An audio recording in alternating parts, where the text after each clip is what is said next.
할렐루야.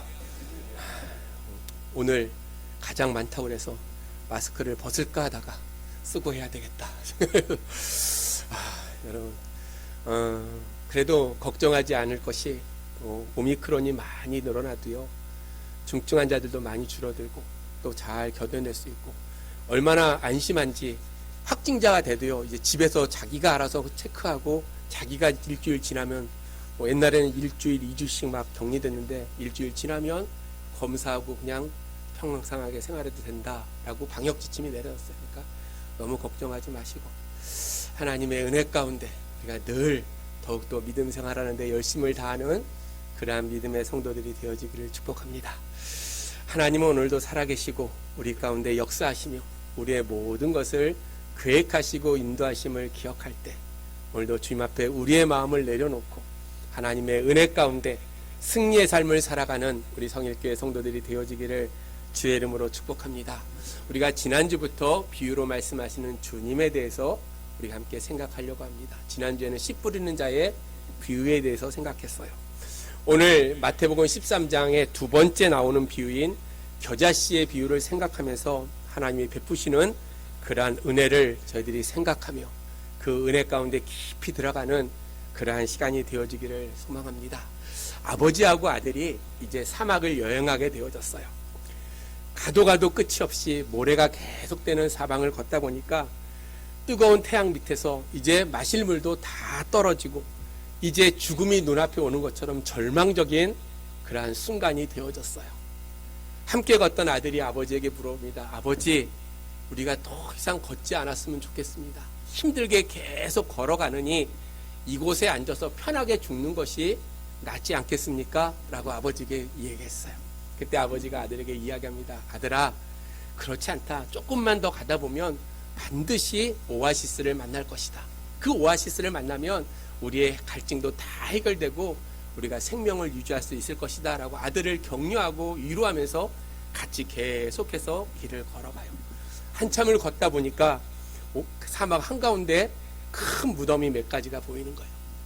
무덤을 바라보면서 아들이 또 절망합니다. 아버지, 제 말 들으시라니까요. 그렇게 많이 걸어왔어도 이곳에 있는 것은 이제 무덤밖에 없지 않습니까?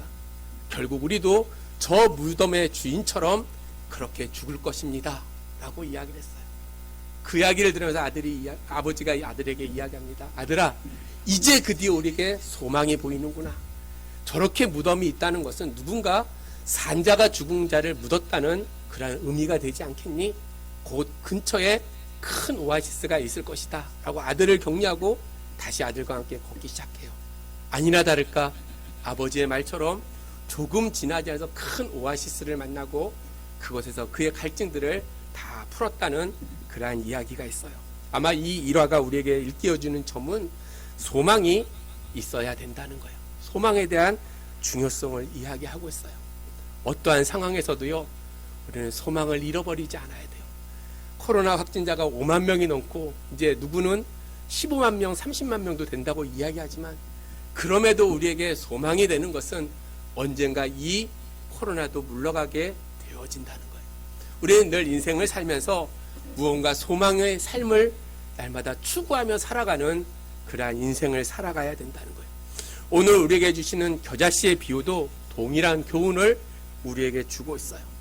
예수님은 작은 겨자씨에서 무엇을 보았냐면 그 겨자씨 하나가 큰 나무를 이룰 뿐만 아니라 그 나무에 많은 새들이 깃드는 것을 주님께서는 보셨다는 거예요.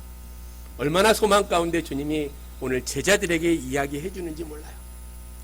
예수님이 가지고 있는 이 소망은 우리들의 마음에, 소망을 우리 마음에 늘 품고서 매 순간마다 하나님이 우리와 함께 계심을 날마다 생각하며 즐거운 마음으로 우리가 소망 가운데 살아가는 그러한 우리 성일교회 성도들이 되어지기를 주의 이름으로 축복합니다. 예나 지금이나 우리가 살아가는 세상은요, 참 악하고요, 힘들고 어려운 세상이에요. 그래서 우리가 지난주에 배웠던 씨 뿌리는 비유에 보니까 사람의 마음이요, 어떤 사람은 길가 같고요, 어떤 사람은 돌밭 같고요, 어떤 사람은 가시떨기가 있는 땅 같고요, 어떤 사람은 옥토와 같다라고 이야기했어요. 옥토와 같은 것은 4개 중에 하나밖에 되지 않아요. 세상의 사람들의 마음이요 그렇게 강팍하다는 거예요. 마음이 굳어져서 아름다운 열매를 맺지 못한다는 거예요. 아마 그 비유를 들었던 제자들은요 늘 고민했을 거예요. 야, 내 마음이 혹시는 돌밭은 아닌가? 내가 혹시 길가는 아닌가? 내가 혹시 가시떨기는 아닌가? 내가 주님을 쫓고 살아가는 그 인생 속에서도 내가 옥토가 아닌 다른 모습에 가지고 살아가는 그러한 삶은 아닌가라고 제자들은 그렇게 고민했을 거예요. 그때 주님이 오늘 겨자씨의 비유를 제자들에게 말씀하시면서 위로하고 그들에게 소망을 주는 것이 오늘 겨자씨의 비유라는 거예요. 여러분, 오늘 우리가 읽었던 마태복음 13장 31절 32절 짧은 절이에요. 내용은 간단합니다. 겨자씨 하나를 심었다는 거예요. 겨자씨의 특징이요 아주 작은 거예요. 아주 작은. 우리나라는 작은 것을 이야기할 때 깨알 같다라고 이야기하는데 이 유대인들은 작은 것을 겨자씨로 비유해요. 어떻게 보면 겨자씨는 깨알보다도 더 작은 씨가 겨자씨예요. 잘 눈에 띄지 않아요. 근데 오늘 본문을 읽으면서 한 가지 의아한 것은 농부가 그 겨자씨를요 한 움큼 심은 것이 아니고요 단 하나를 심었어요. 하나를. 아마 여러분이 농부라면요 여러 개를 심었을 거예요. 그렇죠? 근데 눈에 보이지 않는 아주 작은 겨자씨를 딱 하나를 심었어요. 그 심고 나서 농부의 마음이 무엇이냐면 비록 눈에 보이지 않는 적은 것이지만 그것을 심는 순간에 그것이 자라서 5m, 6m가 되어지고 그것에 많은 것들이 깃들 것을 그는 기대하면서 그 씨를 심었다는 거예요. 사랑하는 믿음의 성도 여러분, 오늘 우리가 믿음을 가지고 살아갈 때 오늘 겨자씨의 비유가 우리에게 주는 가장 큰 의미는 천국에 대한 하나님의 나라의 확장에 대한 그러한 말씀을 우리에게 비유로 주시는 것이 오늘 겨자씨의 비유예요. 우리는 간혹 이야기합니다. 한국교회 부흥이 이제 다 끝났다. 이제 더 이상 전도의 문이 닫혀버렸다. 우리가 할 수 있는 것은 아무것도 없다라고 우리는 절망하고 좌절하고 우리는 슬퍼하며 그렇게 믿음 생활을 해요. 그럼에도 하나님께서 오늘 우리에게 겨자씨의 한 알의 그 의미를 우리에게 말씀하시면서 하나님의 나라는 이 겨자씨 하나가 심겨졌을 때 그것이 자라고 그 나무에 많은 새들이 깃드는 것처럼 천국이 그렇게 우리 가운데 임할 것을 말씀해 주고 있다는 거예요. 그러므로 사랑하는 성도 여러분, 오늘 예수님의 겨자씨의 비유의 말씀을 통해서 우리에게 말씀하시는 것이 무엇인지, 특별히 천국의 특성이 어떠한 것인지를 몇 가지로 생각하면서 저와 여러분이 이제 하나님의 나라를 소망하며 그 나라를 위해서 믿음의 진력을 다할 수 있는 그러한 성도들이 되어지기를 주의 이름으로 축복합니다. 첫 번째로 겨자씨는 모든 씨보다도 작다는 거예요. 천국의 시작이요 그렇게 시작되어졌어요. 천국은 작은 데로부터 출발되어졌다는 거예요. 예수님보다 먼저 와서 예수님의 길을 예배했던 세례 요한이 이렇게 외쳤어요. 광야에서 회개하라 천국이 가까웠느니라. 여러분, 회개하라 천국이 가까웠다는 거예요. 예수님의 오심이 가까워지고 천국은 예수님의 오심으로부터 시작되어질 것을 우리에게 말씀해 주고 있다는 거예요. 그 시작은요 너무나 미미했어요. 그래서 요한복음 1장 46절에 보면 나다나엘이 빌립에게 이렇게 얘기합니다. 야, 나사렛에서 무슨 선한 것이 날 수 있겠느냐? 라고 이야기해요. 당시 사람들의 눈에는 예수님이 시골에서 목수일을 하는 그러한 무명의 존재였어요. 겨자씨와 같은 그러한 존재였다는 거예요. 그뿐만 아니라 예수님의 12제자를 바라볼 때 12명이지만요 배운 것도 별로 없어요. 그들이 가진 것도 별로 없어요. 사회적 지위도 결코 높지 않았어요. 그래서 예수님께서 그런 사람들을 다 이끌고 하나님의 나라를 건설하고 있다는 그 모습을 바라보면서 당시의 바리새인들은요 뭐라고 생각했냐면 야, 그들이 무엇을 할 수 있을까라고 자조적으로 그들을 비웃으면서 이야기를 했어요. 누가복음 17장 20절에 보면 바리새인들이 예수님에게 이렇게 질문합니다. 하나님의 나라가 어느 때 임하나이까? 라고 물어봐요. 하나님의 나라가 언제 임하냐? 라고 주님한테 질문할 때 주님께서 누가복음 17장 20절로 21절에 이렇게 얘기합니다. 하나님의 나라는 볼 수 있게 임하는 것이 아니요 또 여기 있다 저기 있다 못하리니 하나님의 나라는 너희 안에 있느니라 라고 했어요. 예수님께서 하나님의 나라가 이미 시작되어졌다는 거예요. 우리는 하나님의 나라에 대한 소망을 가지고 이미와 아직을 날마다 생각합니다. 이미 시작되어졌어요. 예수님이 오심으로 말미암아 하나님의 나라가 시작되어졌어요. 그러나 아직 완성되지는 않았다는 거예요. 하나님의 나라가 볼 수 있게 임하는 것이 아니고요. 그것이 영적이기 때문에 우리가 믿음 안에 살아갈 때 그 안에서 우리가 그것을 발견하게 되어진다는 거예요. 그 당시 예수를 믿는 사람이 많지 않았어요. 아마 겨자씨처럼 아주 미미했을 거예요. 그러나 그 겨자씨가 놀라운 생명력을 가지고 있는 것처럼 시작은 미미하지만 나중에 창대케 되어질 것을 오늘 이야기하면서 그것이 바로 천국의 특성이라는 거예요. 사랑하는 성도 여러분, 우리가 앞으로 살아갈 때 우리 앞에 현실이요 겨자씨처럼 미미하다고 할지라도 우리는 절망할 필요가 없는 것이, 낙심할 필요가 없는 것이, 하나님께 나의 모든 것을 맡기면 하나님께서 그 일을 인도해 가신다는 사실이에요. 그럼 믿으십니까? 교회가요, 가정이요, 내가 한다고 하는 것이 아니고 하나님께서 그것을 인도해 가신다는 거예요. 우리는 늘 주의 그 말씀에 순종하며 살아가야 돼요. 주께서 말씀하시는 그 말씀을 듣고 우리가 그대로 순종할 때 하나님께서 교회의 주인이 되어주셔서 교회를 인도하시고, 가정의 주인이 되어줘서 가정을 인도해 주시고, 사업장의 주인이 되어주셔서 그 사업장을 책임져 주신다는 거예요. 그러므로 우리는 늘 믿음 가운데 살아가면서 비록 지금의 시작이 미미하고 연약한다 할지라도 하나님께서 반드시 크게 하실 것을 날마다 기억하고 오늘 우리의 삶 속에 날마다 최선을 다하는, 그걸 하나님만을 의지할 수 있는 그러한 믿음의 성도들이 되어지기를 주의 이름으로 축복합니다. 미국의 석유왕이었던 록펠러는 평생에 3가지의 기적을 이루었다고 합니다. 첫 번째는 그는 가난했지만 그 당시에 가장 큰 부자가 되어졌어요. 젊은 시절에 4센트의 일당을 받고 땡볕에서 일했던 록펠러가 나중에는 세계 제1의 부자가 되어졌다는 거예요. 두 번째로 그는 세상에서 그 당시에 가장 많은 기부를 한 사람으로 기록되어져 있어요. 7억 5천만 달러, 우리나라 돈으로 지금으로 환산해도 한 1조 원이 넘는 많은 돈을 기부했던 사람이 바로 록펠러였어요. 또한 그는 세 번째로 몸이 너무나 약해서 의사들이 진단하기를 결코 오래 살지 못한다 라고 진단했을 뿐만 아니라 그는 그 진단을 받고 난 다음에 빵 비스켓 한 조각, 우유 한 잔을 마시면서 그는 살았어요. 하나님께서 그에게 은혜를 베푸셔서 98세까지 사는 그러한 놀라운 축복을 이루었다는 거예요. 그러면서 록펠러가 하는 이야기가 뭐라고 이야기하냐면, 내가 하나님 안에서의 그 삶이 미미했지만 그래도 하나님은 나를 기억하시고 나를 인도하시고 나를 통해서 하나님의 놀라운 역사를 이루어 주셨습니다 라고 그가 고백했다고 합니다. 사랑하는 성도 여러분, 지금 내 처지가 겨자씨처럼 보잘것없이 보이고 내가 하는 일이 하찮고 시원치 않은 그러한 모습으로 보일지라도 우리는 결코 그 일을 소홀히 하지 말아야 된다는 거예요.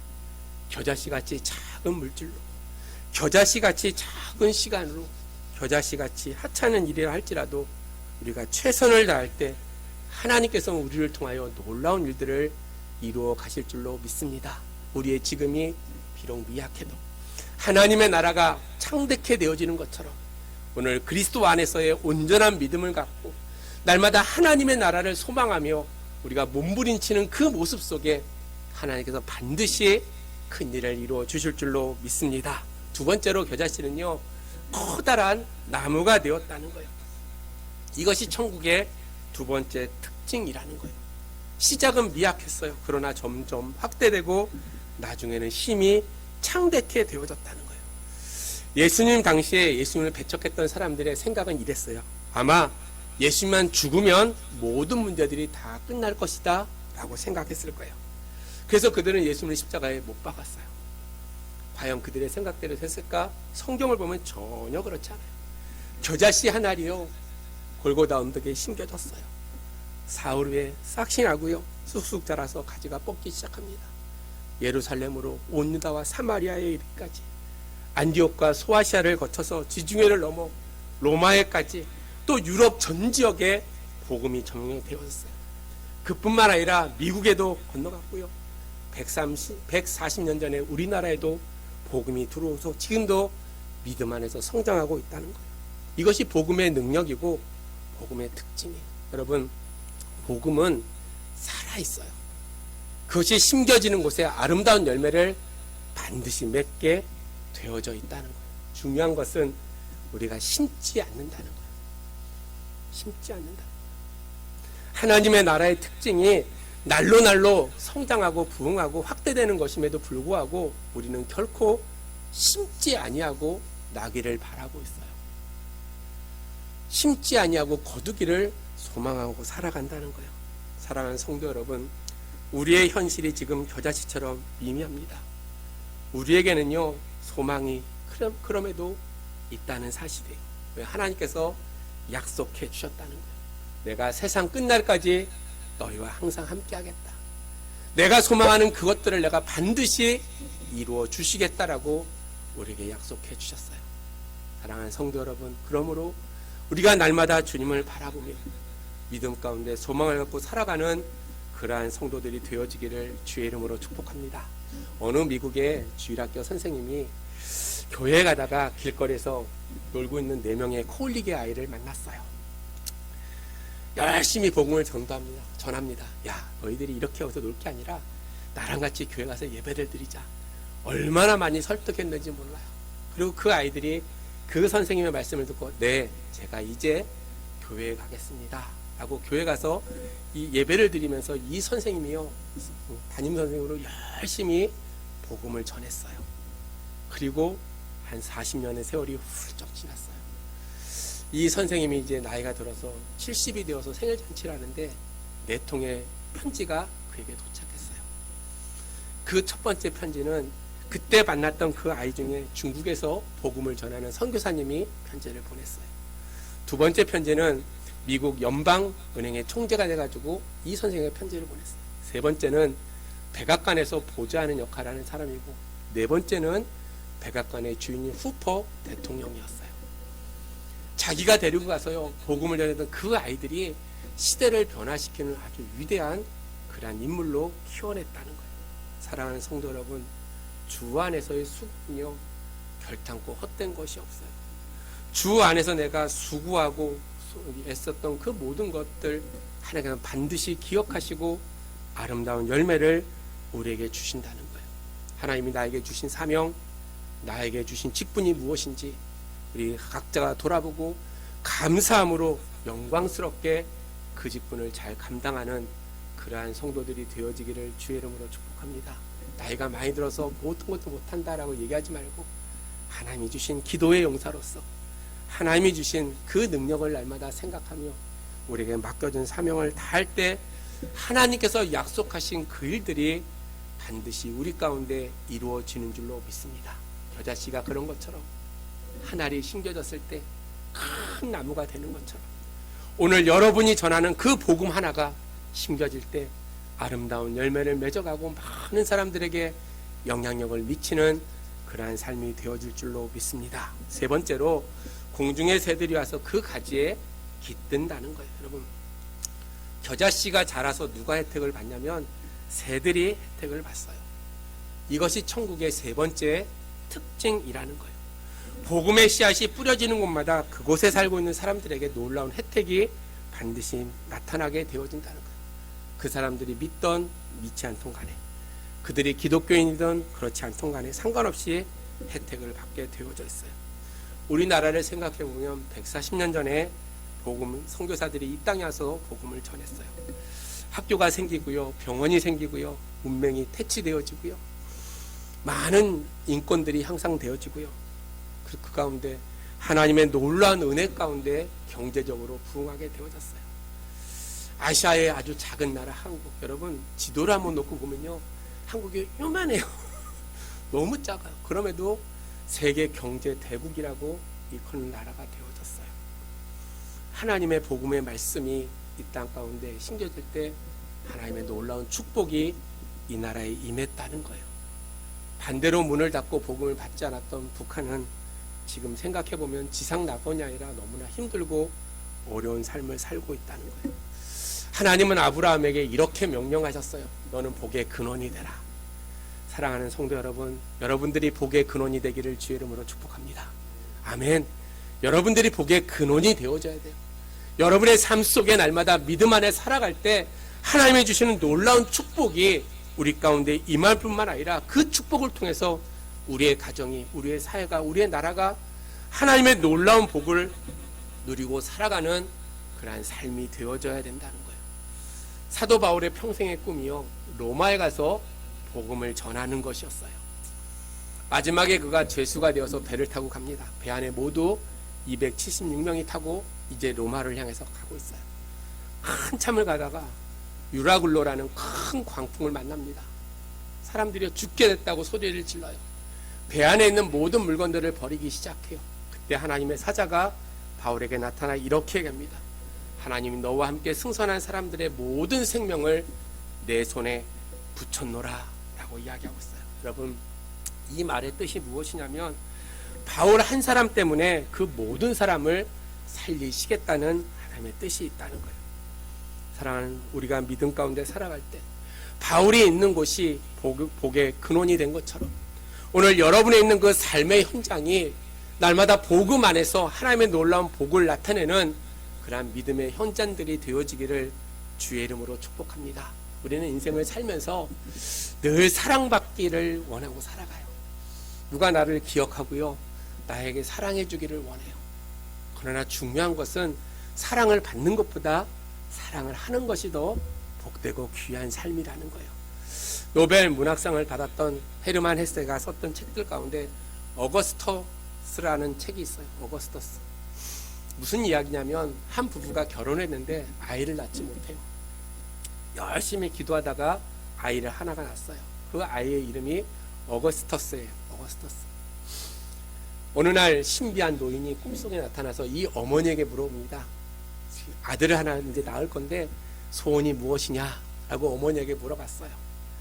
어머니가 곰곰이 생각하다가 이제 낳는 우리 아이 어거스터스가 늘 사랑을 받는 아이가 됐으면 좋겠습니다 라고 소원을 이야기했어요. 노인이 그래, 내가 그렇게 해주마 라고 하고 떠났어요. 이 아이가 탄생하고 나서요, 가정에서 너무나 사랑받을 뿐만 아니라 학교에서도 친구들에게, 만나는 사람들에게 날마다 사랑을 받는 그러한 존재였어요. 자라나면서 이 아이의 마음이요, 이제 날마다 사랑받는 일에만 익숙해지다 보니까 이기적이고요, 사람들을 배려하지 않고요, 지 멋대로 살아가는 그러한 삶이 되어졌어요. 자기 중심적인 그러한 삶이 되어졌다는 거예요. 그래서 나이가 들어서 이 어거스티가 사람들로부터 배척을 당합니다. 한 번도 사랑할 줄도 모르고 늘 사랑만 달라고 하는 어거스트를 바라보는 사람들이 이제 그를 떠나기 시작했어요. 외롭고 비참한 말년이 되어졌어요. 그때 신비한 노인이 나타나서 또 이야기합니다. 야, 어거스터스, 너 인생이 너무나 행복하니? 라고 물어봤어요. 그때 어거스트가 이야기합니다. 아니요, 내 인생이요, 별로 행복하지 않아요. 그렇게 많이 사랑을 받았는데요, 행복하지 않아요. 그때 노인이 물어봅니다. 그러면 내가 너에게 한 가지 소원을 꼭 들어주고 싶다. 내가 무엇 해주기를 원하느냐? 라고 이야기하니까 이 어거스터스가 이야기합니다. 제가 사랑받는 사람이 아니고요, 사랑을 나눠주는 사람이 되기를 원합니다 라고 이야기를 했다고 합니다. 사랑하는 성도 여러분, 나로 인해서요 다른 사람이 복을 누리고 살아가는 그러한 존재가 되어지기를 주의 이름으로 축복합니다. 여러분을 통해서요 선한 영향력이 날마다 미쳐져야 돼요. 여러분의 삶의 모습 속에서 내가 믿음의 자녀라면, 하나님을 섬기고 살아가는 믿음의 성도들이라면 날마다 그리스도 안에서 날마다 베풀며 나눠줄 수 있는 많은 새들이 깃드는 것처럼 그리스도의 복음 안에 살아가는 우리들의 삶 속에 날마다 세상의 사람들로부터 늘 인정받고 그 안에서 사랑을 베풀고 나를 복종시키는 그러한 삶의 모습을 통해서 사랑받기보다는 베풀어주고 위로받기보다는 위로해주고요, 남을 날마다 섬김을 받기보다는 섬길 수 있는 그러한 삶의 모습이 우리 가운데 나타날 때 그런 삶이요 가장 축복되고 복된 삶이에요. 여러분, 빌어먹는 것보다요 나눠주는 게 좋아요. 누군가한테 뭘 달라고 하는 것보다 내 것을 주는 게 더 복된 일이라는 거예요. 성경은 우리에게 그렇게 이야기하고 있어요. 겨자씨의 작은 씨앗의 모습, 그러나 자라서 큰 나무가 되고 그 나무에 많은 새들이 깃들이는 것처럼 우리의 삶이 지금은 비록 미미하다 할지라도 우리가 슬퍼하거나 절망하지 아니하고 늘 하나님께서 우리와 함께 하심을 날마다 소망하며 오늘도 믿음 가운데 아름다운 삶을 살아갈 때 하나님께서 반드시 여러분의 삶 속에, 여러분의 앞 속에 하나님의 놀라운 축복과 은혜를 날마다 베풀어 주실 줄로 믿습니다. 이제 말씀을 정리합니다. 사랑하는 성도 여러분, 마태복음 13장에 나오는 두 번째 비유, 겨자씨의 비유는요, 오늘 우리에게 소망이 얼마나 중요한가를 이야기해 주고 있어요. 작은 것 하나가 심겨지는 것. 우리가 보기에 복음의 자그마한 씨앗이 심겨졌다고 어떻게 큰 일이 나타날까? 라고 우리는 생각하고 아무것도 심지 않아요. 그러나 눈에 보이지 않는 겨자씨 하나가 심겨졌을 때 그것이 자라서 큰 나무가 되고 많은 새들이 깃들이는 그러한 모습이 나타나는 것처럼 여러분의 복음의 씨앗이 심겨질 때 그것에 아름다운 큰 열매를 맺게 되어지고 하나님의 놀라운 역사가 그 가운데 반드시 나타날 줄로 믿습니다. 오늘 나로 인해서 나의 가정, 나의 이웃, 내 주변에 있는 모든 사람들이 복을 누릴 수 있도록 오늘도 그리스도 안에서 날마다 신실한 삶을 살아가고 날마다 주님을 바라보며 믿음 가운데 날마다 승리의 삶을 살아갈 수 있는 저와 여러분들이 되어지기를 주의 이름으로 축복합니다. 하나님은 오늘도 우리를 통하여 놀라운 일을 행하시기를 날마다 계획하시고 인도하고 계심을 생각할 때 오늘도 주님의 말씀에 귀를 기울이고 오늘도 우리에게 주시는 그 확신을 가지고 날마다 최선의 삶을 살아갈 수 있는 저와 여러분이 되어지기를 주의 이름으로 소망합니다. 기도하겠습니다. 하나님 은혜를 감사합니다. 오늘도 부족한 종을 통해서 말씀을 증거케 하여 주신 주님, 겨자씨의 비유와 같이 하나님의 나라가 그러함을 저희들이 기억합니다.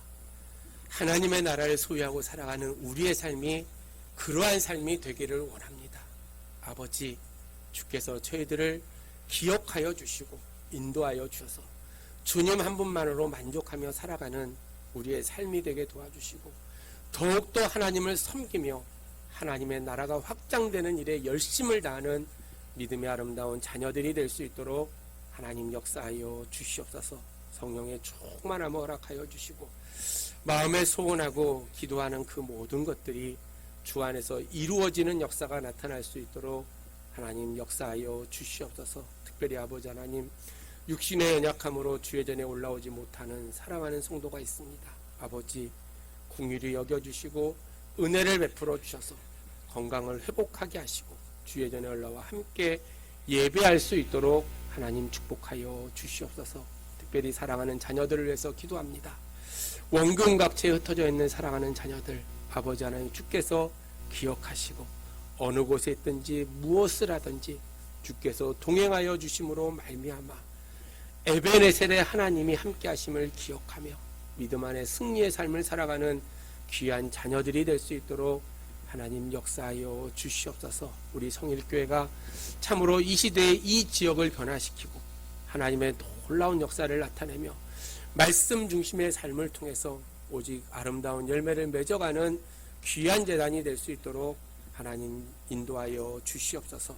감사를 드렸고 예수님의 이름으로 기도하옵나이다. 아멘.